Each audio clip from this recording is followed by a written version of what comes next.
Hey, what's up YouTube? My name is Aaron. Welcome back to another video, and today I'm gonna show you what my best custom settings are for the Sony WF-1000XM4 noise cancelling earbuds. Now, I believe many of you may have just gotten the XM4 earbuds recently, and you're probably wondering what is the best way to optimize these earbuds for your personal use using the Sony Headphones Connect app. So this is what I'm going to show you how to do step by step in this video, and in the process you'll also get to see what my personal settings are for the XM4s. So what I want you to do is I want you to put on your earbuds, pair them to your phone, and call up the Sony Headphones Connect app. So I'm going to call the Sony Headphones Connect app up over here. Now, as you can see, there are three different tabs for various settings. You have a tab for status settings, which includes a small music player widget and adaptive sound control, a tab for sound settings, and a tab for system settings. Let's go back to status settings and let's quickly talk about what adaptive sound control is all about. Adaptive sound control is going to get your earbuds to automatically switch between different noise cancelling or ambient sound levels depending on your actions and depending on your location. So let's tap into adaptive sound control and switch adaptive sound control on. And here you can see that there are two kinds of automatic switching based on actions and automatic switching based on location. Let's switch on automatic switching based on actions, and beside detection of actions you can see this little cogwheel. I want you to tap on that little cogwheel and this should take you into the system settings. Here you can see that there are four different types of actions that the earbuds can switch between. There is a setting for staying, walking, running, and public transport. Now, you can set a specific level of noise cancelling or ambient sound pass-through for each of these actions. So, for example, when the earbuds detect that you're staying, it automatically switches to full noise cancellation. But of course, this is something that you can change in the app. If instead of full noise cancellation, you want some ambient sound to come in, you can simply tap on ambient sound and maybe dial the ambient sound level up to level 10 so that when you're staying in one spot, at least you can still get some ambient sound pass through. Or you can just do what I do and leave it at full noise cancellation, which is what I prefer. Now, there is a default level of ambient sound pass through or noise cancelling for each of these actions. So try them out and see if these default settings work for you. Otherwise, you can go right ahead and customize them to go into the specific action and make your changes there. It really is depending on your personal preference or your personal situation, what kind of level of ambient sound pass through you want. So say for example, you're living in an area with a lot of human traffic or many electric vehicles around, which can be quite dangerous because these vehicles move pretty fast and they don't make a lot of sound. So by the time you hear them or see them, you won't have enough time to react accordingly. So in this scenario, you might want to set ambient sound level to maximum ambient sound for actions like walking or running. Whereas for public transport, the default ambient sound level is set to full noise cancelling, which is great because it is perfect for listening to your music or watching your videos on public transport.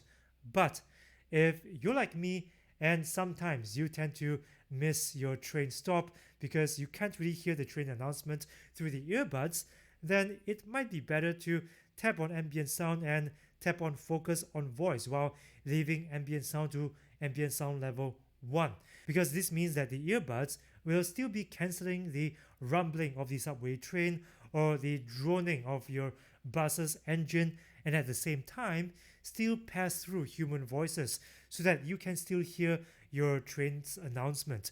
Now, after you've completed your customization, tap done to save. So that was action-based switching. Now let's talk about automatic switching based on location.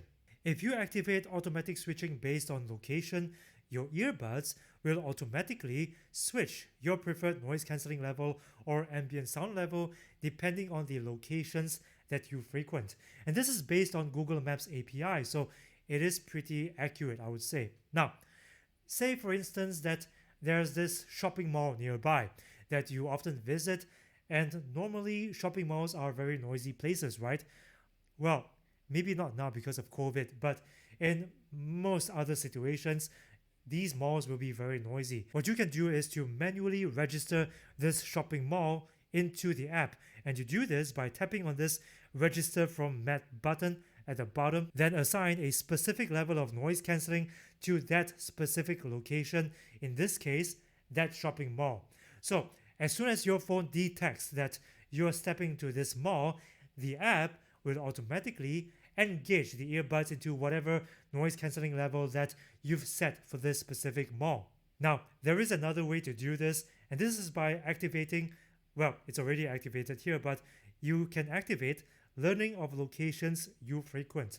By simply passing through places that you frequent, the app will automatically populate a list of places that you frequent. You can then set specific ambient sound levels to these places, which is pretty cool, right? So if you want the app to do this, simply leave learning of locations on. Otherwise, you can always switch this off and manually register the locations from the map. Notification tone when switching. Now, some people don't really like this because when the chime comes on, it lowers the volume of your music, and this can be quite an interruption when you're watching videos on the train or simply listening to music. So I prefer to switch it off, but if you feel that the tone is useful, then by all means leave it switched on. Let's exit and go into sound settings. Now, the very first thing you'll see in this menu is ambient sound control. This is actually Sony's special term for active noise cancellation, but they've chosen to call it ambient sound control instead. And if you expand the menu, you'll see some very familiar controls that you've already seen in the adaptive sound control segment of this tutorial. So here you can do exactly the same thing. You can activate automatic wind noise reduction, which is quite a useful feature if you're listening to music in a windy environment. Or you can also adjust how much noise cancelling or ambient sound level you want here in this menu. Or you can simply switch active noise cancellation off totally. The only thing that you'll have to note here is this message that says the setting changes automatically by adaptive sound control if your action changes. So say you're sitting in the cafeteria and you're manually adjusting your ambient sound level, right? Say ambient sound level 13, for instance. The moment you start moving, if you've activated adaptive sound control, it will automatically kick in the setting that you've set for walking. So if your setting for walking is ambient sound level 20, it will override whatever ambient sound level you've set in your particular instance. So do take note of that if you're setting your ambient sound level manually. Okay, moving on. Speak to chat. This is a feature that automatically gets the headphones or your earbuds to engage ambient sound pass-through when you start speaking. So the microphone is constantly listening out for your voice. I prefer to activate this because I think it's quite a useful feature, but some fine-tuning is needed. Tap on the cog wheel underneath the button, and of course, you have 3 settings over here. Voice detect sensitivity. I prefer to activate low sensitivity because when your setting is set to automatic or high, the earbuds is very sensitive. So even if you breathe loudly, you will inadvertently activate speak to chat, which is not something that you want. So I prefer to engage low sensitivity setting for speak to chat. Focus on voice. I prefer not to activate this because I prefer to have full ambient sound pass through and be fully aware of my surroundings while speaking to the person in front of me. Time until the mode closes. I prefer for this to be pretty long actually, because I want to give whoever is speaking to me in person the chance to deliver a full response before noise cancellation kicks back in. So I prefer to keep this at 30 seconds. Of course, if this is too long for you, don't worry because you can actually re-engage active noise cancellation simply by tapping on the earbuds.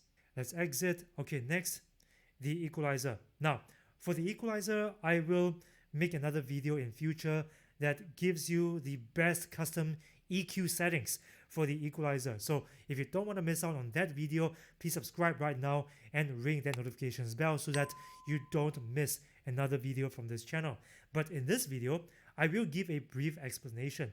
So when you expand the menu, you can switch between the different EQ presets over here, and there are quite a lot of EQ presets that you can choose between. Or you can manually customize your own EQ preset. So go to custom 1 or custom 2 and tap on the cogwheel, and here you have the graphic EQ.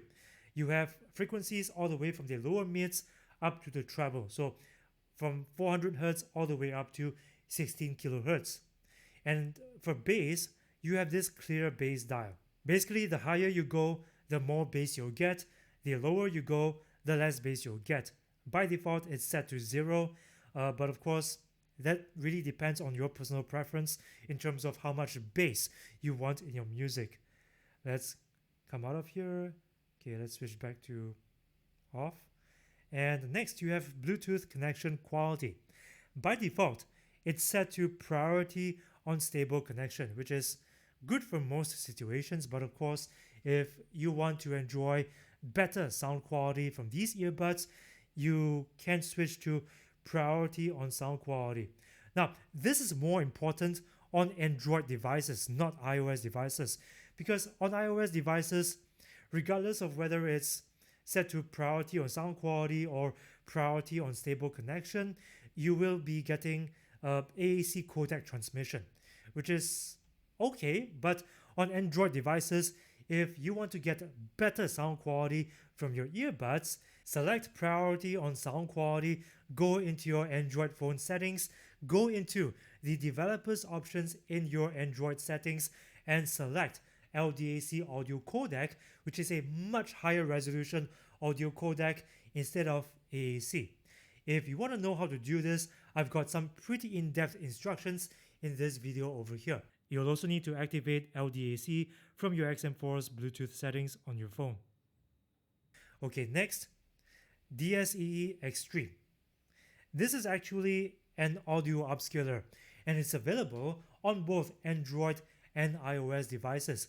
It basically upscales the sound quality of your music files by patching in all the missing bits and pieces of information that was lost during Bluetooth transmission. And this works very well. I mean, when DSE Extreme is switched on, sound quality just jumps. But it will have an impact on your earbuds battery life. So do note that if you choose to activate DSE Extreme, instead of getting up to 8 hours of average listening time, you might get between 5 to 6 hours of listening time. I prefer to leave it switched on because the sound quality you get from DSE Extreme is simply quite awesome. Very hard to pass up on. Okay, voice assistant. I don't really care for voice assistant, so in my case, I prefer to not use voice assistant at all. Change the touch control sensor function. Now, this is to let you customize what the touch controls do. On the left earbud, I keep it to ambient sound control because it's quite convenient to switch between the different levels. On the right earbud, instead of playback control, switch it to volume control because in my case, whenever I'm watching videos or listening to music, I always have my phone in my hand. So it's quite easy to do the playback controls from my phone directly. But in some cases, when I have my phone in my pocket and it's not easy to access the volume controls, I can simply do volume controls from the earbuds, and I think that's more convenient. Of course, if you think otherwise, feel free to change it to your preference. Okay, next, ambient sound control operation setting. I prefer to leave ambient sound control off, switched off. So keep it as is because I don't see a point of having ambient sound control off when toggling between the different levels on the earbuds. Simply being able to toggle between ambient sound and noise cancelling is enough. Determines optimal earbuds tips. Now this is, of course, you can do this at your own leisure. This basically is going to help you test whether you're getting a good seal with the ear tips that you're using. Automatic power off, of course, off when headphones are taken off. Leave it there because it helps you to conserve battery life. Pauses when headphones are taken off also helps you to conserve battery life. Not a bad feature. Notification and voice guide. Leave it on English if you want notifications, or set it to any one of these other languages if you speak these languages as your main language. Automatic download of software. Now, I prefer not to activate this because if you activate automatic download of software, the earbuds will be automatically updated every time a new software update comes in, and you don't want that because sometimes software updates might affect the performance of your earbuds or your headphones. In the case of the WF-1000XM4, it has happened before. So you don't want to automatically download the next firmware version. So deactivate that. Oh, by the way guys, from time to time, whenever Sony releases new firmware updates for the XM4, I will make videos about whether these firmwares will affect the performance of your XM4 earbuds. So if you don't want to miss out on those videos, hit subscribe right now and ring the notifications bell to stay notified. Okay, next we have initialize settings. Now, this is not necessary because you will only need to do this if you want to reset the XM4 earbuds and the Sony Headphones Connect app back to factory settings. So yeah, let's come out of there, and yeah, so this was my tutorial about how to optimize your XM4 earbuds using the Sony Headphones Connect app. I hope this video was helpful, and if it was, please smash like and share this video with whoever you know who owns the XM4 earbuds. And if you want to see more XM4 earbuds related content from this channel, please subscribe and ring the notifications bell so that you never miss another video from this channel. I do upload many reviews, comparisons, and tutorials, so if you subscribe, I promise that it's gonna be worth your while. A big shout out to my patrons who support this channel by contributing $1 or more per month through the crowdfunding website Patreon. If you support my work on Patreon like these guys, you gain rewards like a personalized thank you video that is yours to keep forever, exclusive live streams, and special access to my patrons only channel on Discord. And at the highest tier level, you can even get free merch. So please join me on Patreon if you'd like to support my work. Link is in my description box. Thanks for watching and see you in the next video.